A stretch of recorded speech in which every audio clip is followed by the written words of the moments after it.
Coming up on Locked On Dodgers, Ken Rosenthal is reporting the possibility of reunions with a couple of former Dodgers, Kiké Hernández and Kenley Jansen. We will dig into both of those, the pros and cons of those, and see what we think. And the Dodgers announced their non-roster invites to spring training. There's some interesting names on that list, so we'll talk about that.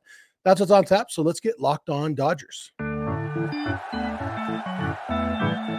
You are Locked On Dodgers, your daily Los Angeles Dodgers podcast. Part of the Locked On Podcast Network, your team every day.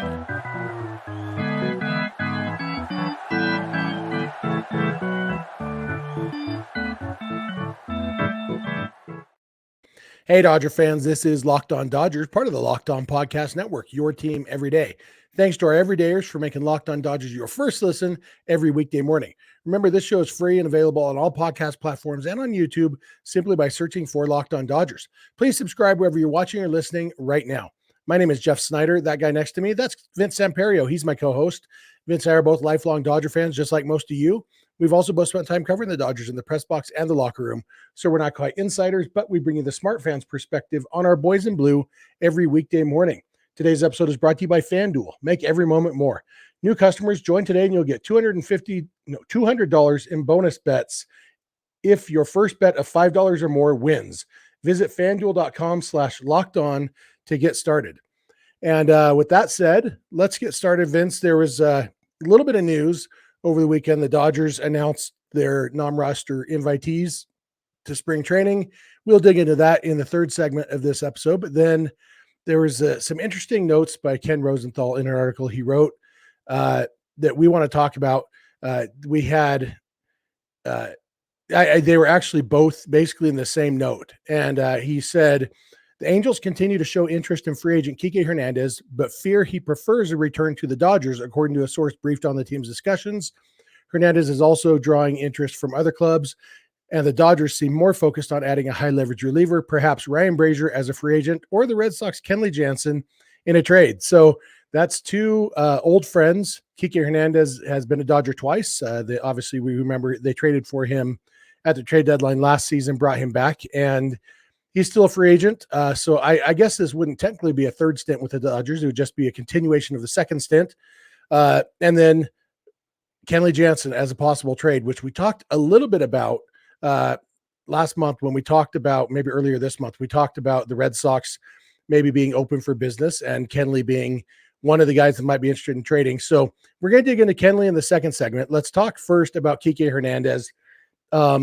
The thing that was most interesting to me about this report is that Kiké prefers a return to the Dodgers, because I've kind of been working under the assumption that just like the last time he was a free agent, he would want to be a starter somewhere and he would get offers to be a starter somewhere. And therefore he would choose to leave the Dodgers because he won't be a starter with the Dodgers. But sounds like, at least according to Rosenthal, maybe Kiké might want to come back. Yeah, I mean, I took all the stuff he said after the trade to be meant as I don't necessarily need to be the guy anywhere. I just want to go somewhere where I fit in and I feel comfortable. Obviously, the Dodgers being one of those places. So, that's why I was kind of working this offseason as, all right, Kiké would want to come back if, they have room for him, which is where kind of the question comes into play right now. And for me, I've been a proponent for Kiké this offseason. I still think that I'd rather have him over Margot at this point on this current roster construction, just for the simple fact that he plays the outfield and then he can also play the infield, and that he had a weird time in his second stint with the Dodgers. He started off pretty hot, then he kind of cooled off. He did hit in the postseason.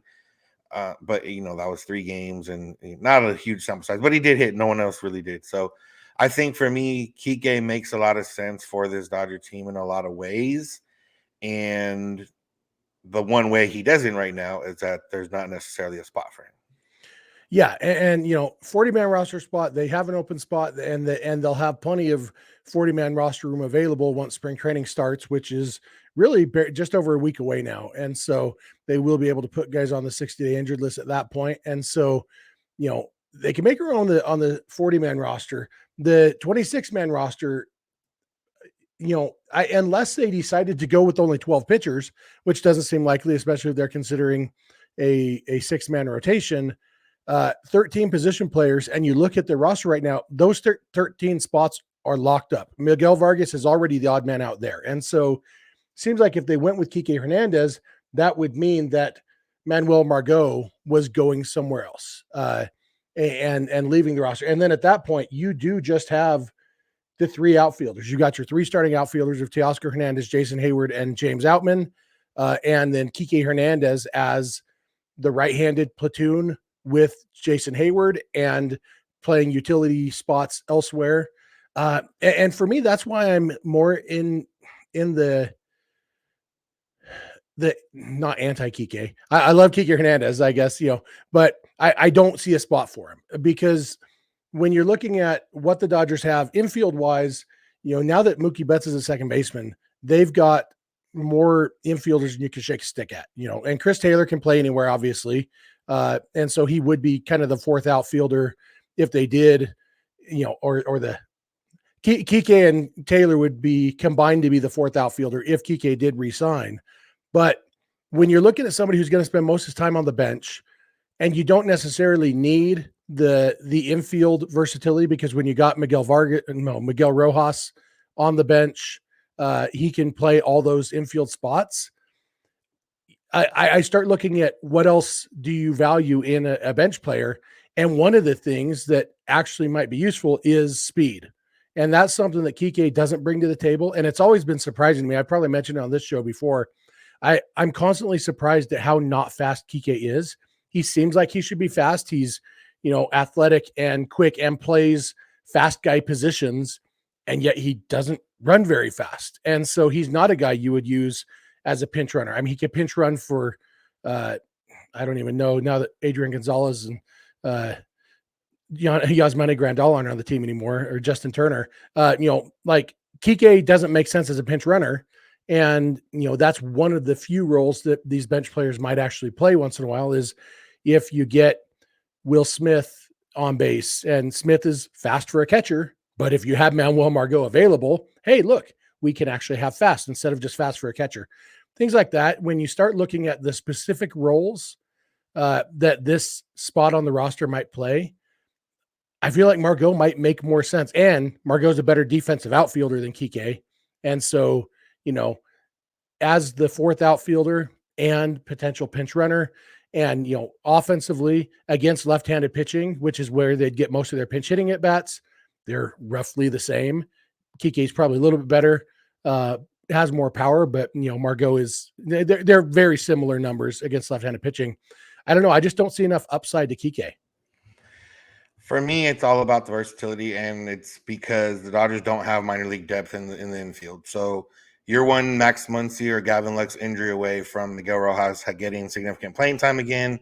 And, the bat, for Rojas, he has played an entire offseason in Venezuelan League, and he's been healthy, and he hasn't had that last few years. So, maybe he could hit better, but, you're not investing a lot of time. And for me, if it's between Kiké and Margot, then Kiké makes more sense, because in that sense, you have 3 guys. Mookie, they want to keep at second base, but in theory, if they need him to play outfield, he'll have to move back to the outfield. If Hayward or Teoscar or Outman got hurt, you're moving Mookie to the outfield and, replacing somebody in the infield, whether it's Taylor or, whoever else. But I think having somebody that just plays the one position or one spot, which is outfield, I'd rather have Kiké in that sense. But it's also, I can admit there's a little bias, obviously, of wanting Kiké just because we like him. And, personally, I'm cool with him as well. So, that's a little part of it. But, yeah, Margot, he's not a barn burner by any sense, but he's almost twice as fast in terms of sprints. Or not twice fast, but he's almost double the amount in terms of percentile in sprint speed than Kiké is, which, doesn't make sense. But I think for me at this point, not knowing Margot enough and not having seen him and knowing what Kiké is going to bring you, Kiké is going to bring you inconsistency a little bit during the season if he gets big at bats. But I have faith in him when it comes down to it. And we slightly differ in clutch and all that, me and you, in terms of if clutch is a thing or not. But I've seen it enough with him that I'll take that over unknown of Margot right now for me. Yeah, I get that. And I think there's pros and cons of both. I'd love to hear what our listeners think, in the YouTube comment section or through social media or whatever, with all the contact info we give at the end. A lot to think about, and love to hear what you guys think. We're going to come back. If you think that one was divisive, wait till we talk about the most divisive player in recent Dodgers history, Kenley Jansen. Could he be back too? We will talk about that. So please keep it locked on Dodgers. This episode is brought to you by Factor Meals. Get started on your New Year's resolutions with Factor, so you're ready to really take this new year by storm. Factor's ready-to-eat meal delivery takes the stress out of meal planning and sets you up for success. Skip the grocery stores, prep work, and cooking fatigue. Instead, get chef-crafted, dietitian-approved meals delivered right to your door with over 35 meals to choose from per week, including different options like keto, calorie smart, vegan, veggie, and more. Plus over 55 weekly add-ons. You'll have a ton of nutritious and flavorful options to kickstart your resolutions. And there's all sorts of things you can skip. The overpriced takeout trap. Factor is cheaper and way more delicious than takeout. Every meal is chef crafted. They're restaurant quality meals delivered right to your door. And they're ready to heat and eat in just 2 minutes, which means more time for you. So you can stress less over meal times. Factor's no prep, no mess meals, free up time otherwise spent shopping, cooking, and cleaning. No more wasting time in the kitchen. Factor has everything you need for a week of flavorful, nutritious eats. In addition to ready-to-eat meals, they have cold-pressed juices, smoothies, energy bites, extra protein, veggie sides, and more to keep you energized during frantic times. Head to factormeals.com/LockedOnMLB50 and use code LockedOnMLB50 to get 50% off. That's code LockedOnMLB50 at factormeals.com/LockedOnMLB50 to get 50% off. Hey, we're back. We want to thank you for making Locked On Dodgers your first listen every weekday morning. Especially want to thank our everydayers. If you're not an everydayer, it's really easy to become one. Just watch or listen every weekday morning. And if you're not a Locked On Dodgers insider, it's easy to become one of those too. Just go to joinsubtext.com/LockedOnDodgers. Sign up. It's just a few bucks a month. A great way to support us financially and get access to us. We text back and forth. We send you out thoughts on our thoughts on rumors and news and all those things. Once the season starts, you'll get pregame exclusive stuff from Vince down on the field. A lot of cool stuff there. So go to joinsubtext.com/LockedOnDodgers and start your 2-week free trial there. And be sure to check out the 2 24/7 streaming channels on YouTube from the Locked On Podcast Network, your team every day. One is called Locked On Sports Today, and one is called Locked On Sports Los Angeles. Locked On Sports Today covers the national sports scene, so there will be plenty to talk about, say, the AFC and NFC championship games that happened yesterday. A lot of fun there if you're a football fan. And Locked On Sports Los Angeles focuses specifically on Los Angeles sports, so probably not as much on those games, although I assume that Locked On NFL will be on that channel, so you will still get some of that, but mostly more of an LA focus. So check out both of those channels. And with that said, let's dig in to Kenley Jansen. Rosenthal, as I read, he reported that Jansen could be a trade target for the Dodgers. We talked a little bit about this, Vince, I don't remember, a few weeks ago anyway. And, I guess we'll see if our opinions have changed, but because the Dodgers roster has changed since then, their needs are a little bit different. What do you think about the idea of the Dodgers trading for Kenley Jansen? I'm out for a few reasons. One of them being that the Dodgers don't need a closer person. They need a dominant closer. They don't need a Kenley Jansen type closer. They need somebody that is going to secure the ninth inning, not give you any issues. Therefore, moving Evan Phillips to it. But for me, Jansen, it just comes down to you don't know what you're going to get, and last year is a little bit of a tell on that. He was an all-star, and he looked good in the first half. Must have been had a great bullpen in the AL. I don't pay attention to the AL too much because Jansen's numbers were cool for the first half, but nothing by any means that makes you an all-star, at least how I feel. But it's just you don't know what you're gonna get, and there's just the money. The money's not necessarily a factor, but you are gonna have to pay kind of almost double what he's making because of the luxury tax. So I don't know if he's worth that in that end, and he just doesn't for me, doesn't do enough at the closer. He doesn't prevent guys from getting on base. His whip last year was 1.27. He, numbers wise, ERA and FIP were pretty close, 3.63, 3.66. So, not terrible. But from what we've seen the last few years in terms of Jansen and then Kimbrel, and then even last year in the postseason, seeing guys like Aroldis Chapman and Kimbrel and, different guys that don't necessarily shut the door. They're not elite guys anymore, but they still get put into those high leverage situations. The numbers can bear that, but it also, just me personally, I don't want to see it. Like, I don't want to have to worry about it. Yeah, I get that a lot. For me, the argument in favor of Kenley is pretty straightforward. He's a Dodgers legend, and even more than that, like you said, they don't need a closer, and that's part of why I kind of like the idea, because when we had Evan Phillips on the show last week, I told him my preference for Evan Phillips is for him to be that high leverage guy who isn't tied down to the ninth inning. And even when the Dodgers had Craig Kimbrel, I kind of liked that they had somebody who had the ninth inning. And so Evan Phillips could be deployed whenever they actually needed him. And yes, sometimes those high leverage moments do come in the ninth inning. Statistically, that would be about a third of the time. If you have 3 innings at the end of the game, which one's going to be the toughest? Well, a third of the time it's going to be each one. And so the ninth inning once in a while will be the toughest time. But if you have Kenley Jansen to pitch the ninth, the other 2/3 of those times, he can still get his saves. He can still be quote unquote the closer. And you can still then you have Evan Phillips available for the 7th or 8th inning, whichever one is the inning. And you've got Joe Kelly, you've got Blake Trinan, if he's healthy, who they have a ton of relievers. Maybe some of these young guys, the Nick Frosso, Kyle Hurt type guys might spend some time in the bullpen. A lot of different options. And for me, there's a little bit of comfort in having a guy who gets the 9th inning, because then the other guys are freed up to do the important work that is usage based rather than what inning is it based.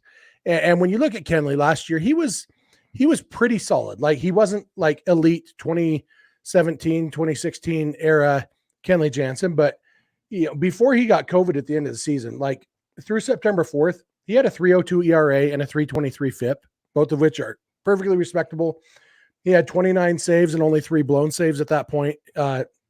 His last 2 games bump up his ERA quite a bit. He allowed 5 runs, including 3 earned runs in 0.0 innings across his last 2 outings, which bumped his ERA all the way from 3.02 to 3.63. And that's kind of one of the other points, is that when you're a reliever, when you only pitch 44 and 2/3 innings like he did last year, a couple bad games can really knock things up. And so you've got, like he had in May, back-to-back days, he blew saves against the Cardinals. And that bumped his ERA from 0.77 to 4.26. And then it never fully recovered after that. It dropped down below 3 briefly, but really, I mean, it was a couple bad games. And, that's the Kenley Jansen experience we're used to as Dodger fans. But, Kenley is making a push for the Hall of Fame. I think he has a decent case. And if he has a couple more good years, meaning getting a lot of saves, he's at 420 saves right now, has an outside chance of getting to 500 saves, which very few guys have done. Kenley, if he goes in the Hall of Fame, it's going to be with the Dodger hat on. And I kind of like the idea of him being back with the Dodgers in less of a, like when he was with the Dodgers before, there was a little bit of a, okay, we don't want to hurt his feelings, all of that stuff. And I think if they traded for him, it would be more of a, look, you're doing what we tell you. Here's your role. You're going to get some saves, but you're not going to get all the saves, and go out there and give us your best. And I think he could serve a good purpose. And if the Red Sox wanted to pay down half of his salary in a trade, he's reasonably affordable. He's getting $16 million. And if the Red Sox pay half of that, $8 million for a guy like Jansen isn't terrible, and probably wouldn't cost that much prospect wise, no matter, even though somebody on Twitter said maybe they could get Emmett Sheehan for him. Yeah, you're not getting Emmett Sheehan for Kenley Jansen. Sorry, Red Sox fans. Yeah, definitely not that. Yeah, I mean, it's a valid case for me. It's still like I think we could go on and survive without Kenny Jansen. I think last year, he was a little bit a victim of his batting average on balls in play being higher than it had been in a few years, but also his strikeout rate was down. His walk rate was high, but not his career high, but higher than when he was at his peak. Obviously he has diminished stuff, but I think I'd rather let a young arm emerge if that's the case, or go after one of the elite guys. It's just one of those things where I don't trust the other part is I don't trust Dave Roberts to do the right thing if needed, if he still holds a lot of respect for Kenley Jansen. That could be. I feel like I took the unpopular opinion on both of these, so I hope nobody burns me at the stake or anything. We're talking Dodgers here, and Kenley and Kiki are both guys that we all, as Dodger fans, we all love, have a soft spot towards. Kenley, maybe we have a little bit of lingering high blood pressure because of him too. But obviously he is a Dodger legend. They're both Dodger legends to some extent, and would be interesting. My guess is that neither of them end up back with the Dodgers, but we'll see what happens. And we'd love to hear your thoughts in the comments section. So we're going to come back in a minute. We're going to talk about the non-roster invitees that the Dodgers are bringing to spring training. So please keep it locked on Dodgers. This episode is brought to you by FanDuel. Happy Super Bowl to all who celebrate from FanDuel, America's #1 sportsbook. Look, you guys know me. I don't care about football, but even I watch the Super Bowl. Super Bowl Sunday is all about scoring the best seat on the couch, grabbing your favorite football snacks, and placing some super bets. My personal favorite thing about the Super Bowl is, hanging out with my family, watching the game, often on mute, unless a fun commercial comes on, and just kind of, honestly, I'm going to be watching for Taylor Swift. Let's be honest. But if you want to watch because you want to get in on the action, FanDuel has so many ways for you to end this season with a W or 2 or 3. Not only can you bet on who will win the Super Bowl 58, but FanDuel also has bets for which players will score a touchdown, how many points will be scored, and so much more. New customers, join today and you'll get $200 in bonus bets if your first bet of $5 or more wins. Just visit FanDuel.com/lockedon to sign up. That's FanDuel.com/lockedon. Make every moment more with FanDuel, an official sportsbook partner of the NFL. Hey, we're back. Thank you again for making Locked On Dodgers your first listen every weekday morning, especially our everydayers. Again, please go to joinsubtext.com/LockedOnDodgers to become a Locked On Dodgers insider. We did have a message on subtext from, I had this up. Who is it? Sorry, guys. This is from Elliot Krieger, who's on subtext with us about Kenley Jansen. He said, how much does it scare you to hear Kenley Jansen may be back? I find his ninth innings far too stressful, even if he usually gets out of his self-made jams, which he does sometimes when he's not filling the bases. Maybe next year with our offense, there won't be as many safe situations in 2024. So that was Elliot's thoughts on join subtext.com/LockedOnDodgers. If you want to let us know your thoughts, you can join there. That's just a few bucks a month. It's a lot of fun, so check it out. Also, be sure to check out Locked On Sports Today and Locked On Sports Los Angeles, the two 24/7 streaming channels on YouTube from the Locked On Podcast Network. And with that said, the one real actual news this weekend was that the Dodgers announced their non-roster invitees to spring training. Just to be clear what this means, this is people who aren't on the 40-man roster. So that's why you're not seeing names like Andy Pages and Nick Frasso and Kyle Hurt and those guys, because they're going to be in spring training because they're on the 40-man roster. And at some point, they will probably be reassigned to minor league camp, but they will be in spring training. These are the guys who aren't on the 40-man roster, but are coming with a chance to try to make the team. And there's some interesting names, Nabil Crismatt, former Padre. I'm so interested to see Nabil Crismatt in a Dodger uniform, just because I am so used to hating that guy and wondering how he ever gets anybody out throwing 36 miles an hour. But if he can provide some value to the Dodgers, that's great. More along the lines of excitement, there's Dalton Rushing, who is the Dodgers' top catching prospect. Interestingly, Diego Cartaya is not on this list. He remember he spent a lot of time in Dodgers camp last year, especially with the WBC going on, and both Will Smith and Austin Barnes being involved in that. But Dalton Rushing will be He's on the 40-man. Oh, that's right. Cartaya is on the 40-man. Yeah. See, guys, just like I said, don't be dumb like me. That's why Cartaya is not on this list, because he's on the 40-man roster. So he'll be there. I thought the same thing when I first read it too. Yeah. Trey Sweeney, who the Dodgers just got from the Yankees in a trade earlier this offseason. He's kind of interesting. Drew Avens, Jose Ramos, and Ryan Ward are all kind of longtime Dodgers minor leaguers. Travis Swaggerty's kind of interesting name here. He was, I think he was a first-round pick by the Pirates a couple of years ago, and was kind of a top prospect, and then just kind of fell off a cliff. The Dodgers signed him to a minor league contract this offseason. He's a Southern California native, and so he'll be there in spring training camp. Anybody else jump out at you as kind of exciting, Vince? The only one I think with a real shot is Daniel Hudson. And that's, obviously he probably would be on the more normal roster had he not hurt his knee last year. And it's one of those guys that I don't even think we've remembered to mention kind of in the bullpen talk, just not for the fact that he won't be good. It's just the fact that we don't know how he's going to be, but he's the one guy, Ryan Brazier, Daniel Hudson would be similar at their full capacities in terms of an effective reliever. And he's a guy that would have closing experience, could even be the closer. Again, I think whatever he's bringing back from his knee, he's probably going to need more time to kind of ramp up. So we probably wouldn't see him in the first few months of the season, but I think he's the only one that's like, okay, he legitimately could make this team at some point. The other guys are probably going to be on the Dodgers at some point this season, but more so for injury or something else. Yeah, one interesting name is Jonathan Arauz, who has played 4 seasons in the big leagues with several different teams, the Mets, Orioles, Red Sox, and he's been terrible in the big leagues. And then when you look at his minor league stats, he hasn't been significantly better there. He's not much of a hitter, and in the big leagues, he hasn't been much of a defender. He is a middle infielder, and so maybe his defense in the minor leagues was better than it's shown in the big leagues in limited time. But yeah, kind of interesting.